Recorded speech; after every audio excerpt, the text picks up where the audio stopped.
कीमत देखिए उतनी नहीं है जितनी हमारे ये ताजिर हजरात बढ़ा रहे हैं। मैं फिर कहूँगा, अल्लाह के बंदों को उसके फरीज़े की अदायगी से रोकना ये अल्लाह के बंदों पर जुल्म है।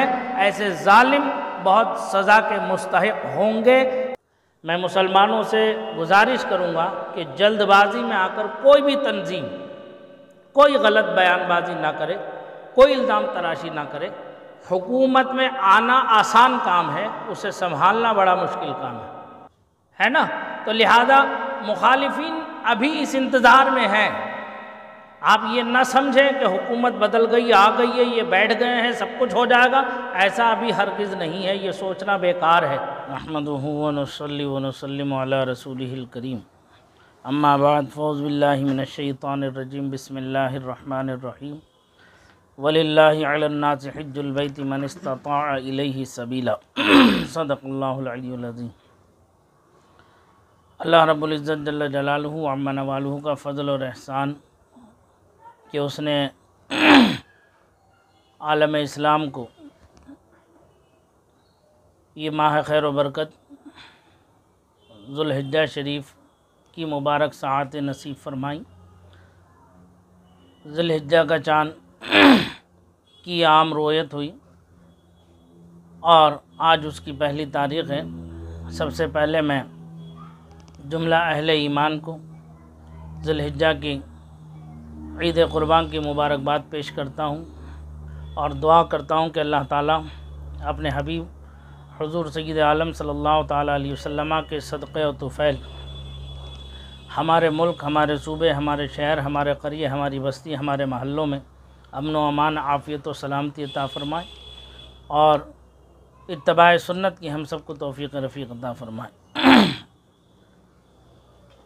ये माह खैर व बरकत है जिसकी बड़ी अज़मतें, बड़ी बरकतें, बड़ी फ़जीलतें हैं। इस माह खैर व बरकत में मुसलमान अल्लाह ताला की रज़ा और खुशनुदी की खातिर उसके फ़रमान पर अमल करते हुए ख़ास दिन, ख़ास जानवर जिसकी शरीयत मुतहरा ने इजाज़त दी है उसकी क़ुरबानी करके अपने रब को राज़ी करने का अमल करता है। इस अमल में उसकी सिर्फ़ एक ही नीयत होती है कि वो है उसका खालिक, उसका मालिक, उसका पालनहार उससे राज़ी हो जाए और आलम में अमन व अमान, चैन व सुकून, आफ़ियत व सलामती हासिल हो जाए। कुरान करीम की आयत करीमा में फ़रमाया कि वलिल्लाहि अलन्नासि हिज्जुल बैति मन इस्तताअ इलैहि सबीला। अल्लाह के लिए लोगों पर बैतुल्लाह का हज फ़र्ज़ है। इस माह खैर में अल्लाह के बंदे, बेशुमार बंदे उसके घर की ज़ियारत के लिए हाज़िर होते हैं। खुश नसीब हैं वो लोग जो काबतुल्लाह की ज़ियारत के लिए हरमैन शरीफ़ैन हाज़िर होते हैं और हज मकबूल व मबरूर की सआदतें उन्हें मैसर आती हैं। अल्लाह के रसूल सल्लल्लाहु अलैहि वसल्लम ने फ़रमाया, हाजी हज करने के लिए जब बंदा जाता है तो अपने साथ गुनाहों का एक पोठला लेकर के जाता है, लेकिन जब वो वहाँ से वापस होता है तौबा व इस्तिग़फ़ार के साथ अल्लाह से बख्शिश व मग़फ़िरत को तलब करके, तो वह ऐसा है जैसे कि उसके ज़िम्मे कोई गुनाह बाकी रहा ही नहीं, वो आज ही माँ के पेट से पैदा हुआ। ये अमल उसका पूरी ज़िंदगी बाकी रहना चाहिए। ये उसी वक्त होगा जब अल्लाह के हलाल को हलाल जाने, उसके हराम को हराम जाने, किसी को धोखा ना दे, किसी के साथ बुरा सलूक ना करें, किसी के साथ बदअहदी ना करें, किसी के साथ बदकलामी ना करें, तो उसे हज की बरकतें ज़रूर नसीब होंगी। लेकिन वही चाल बेढंगी जो कल भी थी वो अब भी है। अगर ऐसा रहा तो उसकी ज़ात पर हज का कोई असर मुरत्तब नहीं होगा। ये माह खैर में मुसलमान जो है क़ुरबानी करते हैं, ये अय्याम क़ुरबानी भी हैं। इसमें मेरी गुजारिश है अहले ईमान से कि जानवरों की ख़रीद व फ़रोख्त के वक्त बहुत एहतियात से काम लें। शरीयत मुतहरा ने जिन जानवरों की क़ुरबानी की इजाज़त दी है उन जानवरों की क़ुरबानी करें और मुल्की आइन के तहत जो ममनुआ जानवर हैं उनसे इज्तनाब करने की हत्तल इम्कान कोशिश की जाए।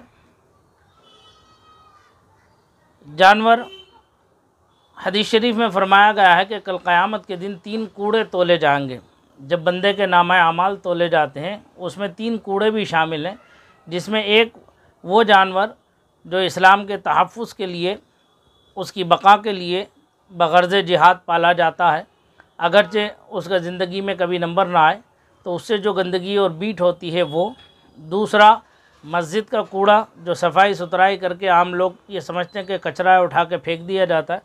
तीसरा, वो जानवर जो कुर्बानी की गरज से लेकर के उसकी खिदमत की जाती है और उसे पाला पोसा जाता है, उसे चारा वगैरह डाला जाता है, उससे जो गंदगी और बीट होती है वो चीज़, वो कूड़ा, ये तीनों कूड़े जो है कल क़यामत के दिन जो है सवाब की शक्ल में मुजस्सम करके इसको मीज़ान में रखा जाएगा। जब बंदे के नामा अमाल कम होंगे तो ये उसमें बरकत करके उसमें जो है भारीपन पैदा कर दिया जाएगा, जिसके सदक़े अल्लाह ताला उस बंदे की बख्शिश व मग़फ़िरत फरमाता है।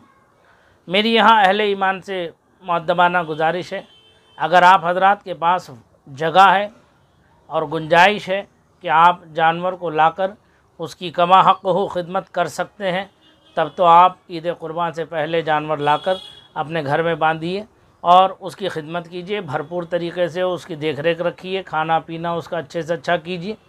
और अगर आपके पास जगह में, घरों में गुंजाइश नहीं है तो बराए करम जानवर को लाकर सड़क पर बांध करके सड़क घेरना, सड़क पर गंदगी करना, राहगीरों को तकलीफ़ देना, ये शरअन दुरुस्त नहीं है, इसकी इजाज़त इस्लाम नहीं देता। मुसलमानों के महल्ले वैसे भी जो है सफाई सुथराई से बहुत दूर हैं, जबकि अत्तहारत निस्फ़ुल ईमान फरमाया गया कि तहारत जो है वो आधा ईमान है। हमारे यहाँ जो सफाई सुथराई का ख़याल रखना चाहिए वो कमा हक़ हो नहीं रखते, और उसके साथ साथ जो जानवर लाया जाता है वो बच्चों के हाथ में दे दिया जाता है, वो बच्चे उसे गली कूचों में, महल्लों में, चौराहों पर, बाज़ारों में लेकर के घूमते, जिससे कि बरादरान वतन को भी तकलीफ़ पहुंचती है और आम मुसलमानों को भी उससे ज़हमत होती है और गंदगी का एक अलग जो है मामला पेश आता है। इसलिए मेरी गुजारिश है कि कोई भी अगर आपके पास इंतज़ाम नहीं है तो वक्त से पहले कोई जानवर न लें और वक्त पर लेकर के फ़ौरन उसकी क़ुरबानी के दिन क़ुरबानी कर दें तो ये मुनासिब और बेहतर है। क़ुरबानी के बाद जो गंदगी होती है, उसके आलात होते हैं, उसे ऐसे ही लाकर गली कूचों पर, चौराहों पर जहां आम गिल्ला डाला जाता है, ऐसे जो छोटे छोटे जगह डाल देते हैं। एक एक महल्ले में 10-10 जगह कचरा पड़ रहा है तो 10-10 जगह अगर आप उसे इकट्ठा उठा करके फेंकेंगे तो ताफ़ुन फैलेगा, जिससे बीमारियां भी फैलेंगी और जो है मुसलमानों के ख़िलाफ़ नफ़रतें भी बढ़ेंगी। मेरी गुजारिश है कि जो बड़े गिल्ला घर हैं जहाँ उसमें डालने की इजाज़त है बल्दिये की तरफ से, तो उसे वहीं पर ले जा कर के डालें और इसमें एहतियात रखें कि कट्टे में करें या प्लास्टिक की जो पॉलीथीन आती है बड़ी वाली, उसमें करके उसका मुंह बांध करके ले जाकर अंदर हाथ बढ़ा करके डालें, रोड पर भी ना डालें जो कुत्ते वगैरह उसे भमोड़ कर जो है और उसकी बेहुरमती करते फिरें। लिहाजा मेरी गुजारिश है कि ऐसा, क्योंकि क़ुरबानी का जानवर है, उसका एहतराम भी हम पर लाजिम व ज़रूरी है, कोई ऐसा काम ना करें। आपसी भाईचारा कायम रखें, आपस में इत्तेहाद कायम रखें, अदल व इंसाफ मसावत कायम रखें। क़ुरबानी मुसलमानों का जो साल शुरू होता है वो मुहर्रमुल हराम से शुरू होता है और आखिरी महीना जो है ज़िलहिज्जा का है। दोनों में क़ुरबानियाँ हैं। दोनों में क़ुरबानियों में फ़र्क यह है कि उसमें जान की क़ुरबानी है मुहर्रम में और इसमें माल की क़ुरबानी है। और क़ुरबानी जो है वो ईसार का एक बड़ा ज़रिया है और जो है अल्लाह की रज़ा का एक बहुत बड़ा ज़रिया है। हमें ये दर्स देता है कि हम अपनी रवादारी को कायम रखें, रिश्तेदारी ताल्लुक़दारी को कायम रखें और अपने घर के माहौल को बेहतर से बेहतर तरीके से सजाएं संवारें और दीन व सुन्नत पर कायम रहकर कुरान व हदीस पर अमल करते हुए अपनी ज़िंदगी को खुशगवार गुजारें, ना अपनी ज़ात से किसी को तकलीफ़ दें और ना ही जो है किसी पर जुल्म ज़्यादती करें। जो रिश्तेदार खफा हैं, रूठे हुए हैं, ईद का मौका है, यह खुशी का अय्याम है, इसमें अल्लाह के रसूल सल्लल्लाहु अलैहि वसल्लम ने फरमाया, सिलमन क़ताक वासिन इला मन असा इलैक, तो उससे रिश्ता जोड़ जो तुझसे नाता तोड़े, तो उसके साथ हुस्न सलूक कर जो तेरे साथ बुरा सलूक करे। जहाँ तक कीमत का मसला है जो ताजिर हजरात हैं उनसे मेरी गुजारिश है कि मुसलमान कुर्बानी अल्लाह की रज़ा की खातिर करता है और हर साहिब निसाब पर कुर्बानी वाजिब है। वो अपनी हैसियत के मुताबिक कुर्बानी करता है। अगर कोई बकरा लेता है तो उसमें सिर्फ़ एक हिस्सा है, उसका अपना होगा, और अगर कोई बड़े जानवर में हिस्सा लेता है तो उसमें 7 लोग शरीक होते हैं।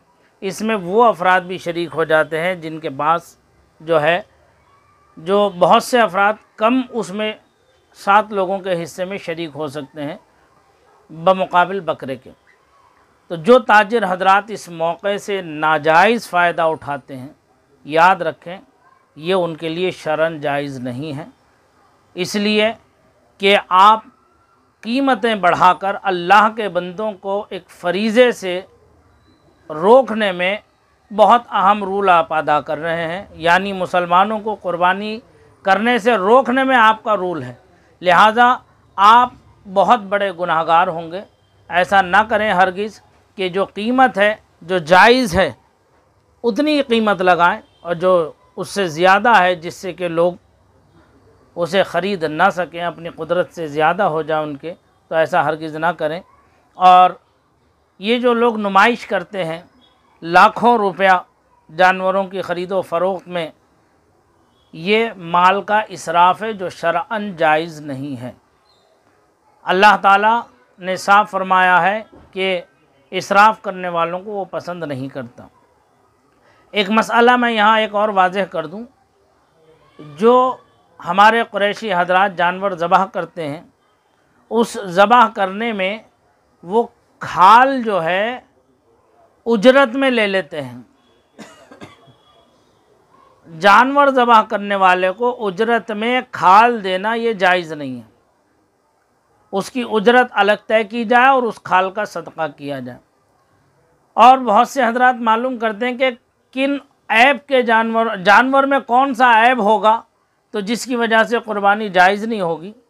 तो उसमें शरीयत मुताहरा ने चंद उयूब गिनाए हैं, जिसमें जानवर में जुनून इस हद तक हो कि वो चरता भी नहीं, इतना कमज़ोर हो कि हड्डियों में मग़ज़ ना रहा, जानवर अंधा हो या ऐसा काना जिसका कानापन ज़ाहिर हो, ऐसा कमज़ोर या लंगड़ा जानवर जो कुर्बान गाह तक खुद ना जा सके, ऐसा बीमार कि जिसकी बीमारी ज़ाहिर हो, जिसके कान या दुम या चक्की तिहाई उज़ू से ज़्यादा कटे हुए हों, जिस जानवर के पैदाइशी दोनों कान ना हो या एक कान ना हो, जिस जानवर की तिहाई से ज़्यादा नज़र जाती रहे, जिसके दांत ना हो यानी दांत झड़ गए हों और वो घास खाने की सलाहियत ना रखता हो, बकरी का एक थन कटा हुआ हो या खुश्क हो, बकर या भैंस के 2 थन कटे हुए हों या खुश्क हों,